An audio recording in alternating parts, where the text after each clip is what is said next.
சீரியல்களின் full எபிசோடுகளை Sun டிவியில் ஒளிபரப்பான உடனே எக்ஸ்க்ளூசிவாக சன் நெக்ஸ்டில் மட்டும் ஃப்ரீயா பாருங்கள். துர்கா, ஏன் அப்படியெல்லாம் யோசிக்கிற? நீ நினைக்கிற மாதிரி எல்லாம் எதுவுமே இல்ல. உன் வருத்தம் நியாயமானதுதான். செய்யாத ஒரு தப்புக்கு எல்லாரும் உன்னை சந்தேகப்பட்டுட்டோன்னு நினைச்சு நீ வேதனைப்படுறது என்னால புரிஞ்சுக்க முடியுது. ஆனா குழந்தைங்கிற விஷயத்தினாலதான் என்னால வேற எதை பத்தியும் யோசிக்கவே முடியல. நடந்ததையே நினைச்சு நீ ஃபீல் பண்ணிக்கிட்டு இருப்பன்னு உன்னை நினைச்சுதாமா நான் இங்க வந்தேன். இத பாரு துர்கா, இதுக்கப்புறம் நாங்க யாருமே உன்னை தப்பாவே நினைக்க மாட்டோம். இனிமே இந்த மாதிரி எல்லாம் எதுவும் நடக்காது. நடந்ததெல்லாம் மறந்துட்டு எப்பவும் போல இரு. எப்படிமா என்னால இதுக்கப்புறம் அப்படி இருக்க முடியும்னு நினைக்கிறீங்க? இதுக்கப்புறம் நான் மலருக்கு எது பண்ணாலும் நான் அதுல எதையோ கலந்துட்டேன் அப்படின்னு தானே நீங்க எல்லாரும் சந்தேகப்படுவீங்க. அப்புறம் எப்படிமா எப்பவும் போல இந்த வீட்டுல இருக்க முடியும்? நான் ஏதாவது பண்ணணும்னு நினைச்சா கூட இப்ப நடந்ததை நினைச்சு என் மனசு உறுத்துமா. இதுக்கப்புறம் நீங்க எல்லாரும் என்ன சாதாரணமா பார்த்தா கூட சந்தேகமா பாக்குற மாதிரி தான் எனக்கு தோணும். அக்கா, நீங்களா அப்படிலாம் யோசிக்காதீங்கக்கா. நாங்கள் அப்படிலாம் நினைக்க மாட்டோம். நீங்கள் எப்பவும் போல இந்த வீட்டில் இருக்கலாம், மலரை கவனிச்சுக்கலாம். நாங்கள் உங்களை சந்தேகப்படுவோம்னு யோசிச்சு நீங்கள் கவலைப்பட்டு இருக்காதீங்க ப்ளீஸ். நான் சொல்றது புரியுதாக்கா? துர்கா, அதான் நாங்க சொல்றோம்ல, நடந்ததெல்லாம் மறந்துட்டு எப்பவும் போல இரு, சரியா?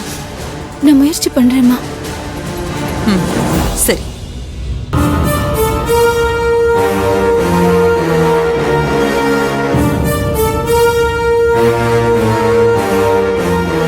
அக்கா, சீக்கிரம் வாக்கா, முதல்ல ஹாஸ்பிடலுக்கு போலாம்.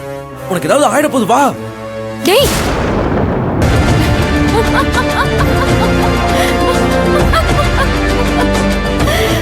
அக்கா, என்னக்கா ஹாஸ்பிடல் கூப்பிட்டு இருக்க, நீ பாட்டுக்கு சிரிச்சிட்டே இருக்க? டேய், அவங்கதான் முட்டாள்தனமா என் நடிப்பை பார்த்து ஏமாந்து போறாங்கன்னு பார்த்தா நீயுமாடா? அதெல்லாம் எனக்கு எதுவும் ஆகாது. என்னக்கா சொல்ற? அந்த மலரோட குழந்தையை கலைக்க அந்த பவுடர் மிக்ஸ் பண்ண சாப்பாடை நீ தானே சாப்பிட்ட. அப்புறம் எதுவும் ஆகாதுன்னு சொல்ற? டேய், அதெல்லாம் நான் பண்ண டிராமாடா. தெரிஞ்சேதான் நான் இப்படி எல்லாம் பண்ணேன். நான் உண்மையா அதுல வேற எந்த மருந்தையும் கலக்கல. அது வெறும் உப்பு தான்.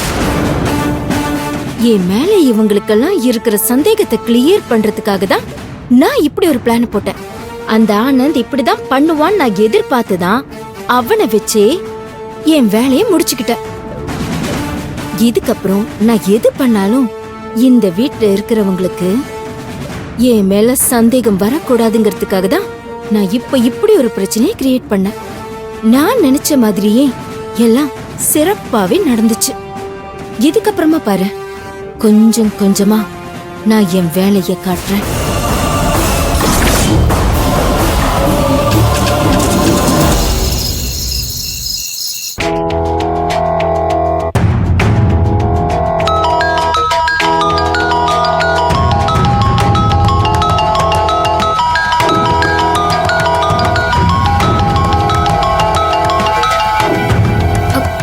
கட்டெரும்பு, மலரு, என்னடா இந்த நேரத்துல போன் பண்ணிருக்க? என்னாச்சு? ஏதாவது பிரச்சனையா? ஆமா மலரு, நான் இப்ப நம்ம வீட்டுக்கு பக்கத்துல ரோட்ல தான் நிக்கிறேன். கொஞ்சம் சீக்கிரமா வா மலரு, அவசரமா பேசணும். வீட்டுக்கு வெளியே இருக்கியா? என்னாச்சுடா? நீ வெளியே வா மலரு, நான் சொல்றேன். சரி இரு, நான் உடனே வரேன். மலர், என்னாச்சு? அர்ஜுன், கட்டெரும்பு வீட்டுக்கு வெளியே தான் இருக்கானா. ஏதோ பிரச்சனைன்னு நினைக்கிறேன். அர்ஜென்ட்டா பேசணுங்கிறா. நம்ம போலாமா? சரி வா.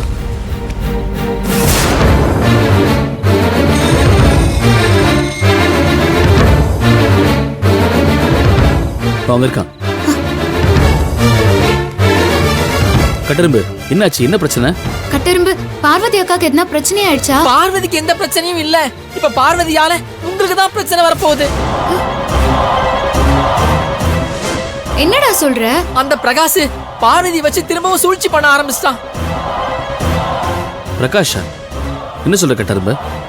அந்த பிரகாஷ் இப்ப என்ன பிளான் பண்ணிட்டு இருக்கான்? காலையில அந்த பிரகாஷ் வீட்டுக்கு வந்திருந்தான். வீட்டுக்கு வந்தானா? எதுக்குடா? என்னவா? அவன் என்ன சொன்னா? பாஸ், நீங்க யாரையும் சந்தோஷ்க்கு எதிராக சாட்சி சொல்றதுக்காக பணம் கொடுத்து ஒருத்தர் ஏற்பாடு பண்ணிருக்கீங்கன்னு சொன்னான்.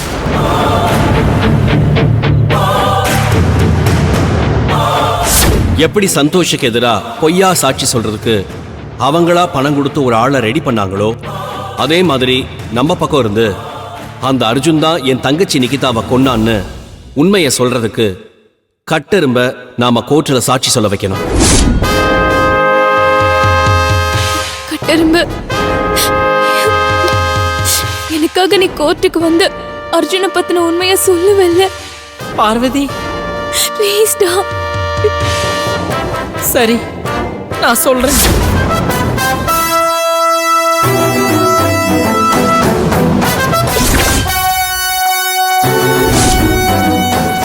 எனக்கு இப்ப என்ன பண்றதுனே தெரியல மலரு. நாளைக்கு கோர்ட்ல என்ன உங்களுக்கு எதிராக பொய்யான வாக்குமூலம் கொடுக்க சொல்றாங்க. இப்ப நான் என்ன பண்றது? சத்தியமா என்னால அப்படி ஒரு காரியத்தை பண்ண முடியாது மலரு. அதான் அவங்க வீட்டுல இருந்தா தானே என்ன கோர்ட்டுக்கு வந்து வாக்குமூலம் கொடுக்க சொல்லுவாங்க. அதனாலதான் வீட்டை விட்டு ஓடி வந்துட்டேன். இதுக்கப்புறம் நாங்க போகவே மாட்டோம் மலரு. நான் இங்கேயே இருந்துடுறேன். அப்படி இல்லனா வேற எங்கேயாச்சும் கண்ணுக்கு மறைவா போயிடுறேன். கட்டெரும்பு இரு, பதட்டப்படாத. நீ நினைக்கிற மாதிரி எதுவுமே நடக்காது. நாளைக்கு அவங்க உண்மையை சொல்றதுக்கு முன்னாடி அர்ஜுன் உண்மையான அந்த கொலைகாரனை கோர்ட்ல ஆஜர்படுத்திடுவாரு. அவன் எல்லா உண்மையும் சொல்றேன்னு ஒத்துக்கிட்டான். எங்களுக்கு எந்த பிரச்சனையும் நிச்சயமா வராது. நீ எங்கேயும் போக வேண்டாம். ஆமா கட்டரும்பு, நான் அந்த குணா கிட்ட எல்லாத்தையுமே பேசிட்டேன். அவன் கண்டிப்பா நாளைக்கு கோர்ட்ல வந்து நிக்கிதா கொலைக்கு அவன் தான் காரணம்னு உண்மையை சொல்லிடுவான்.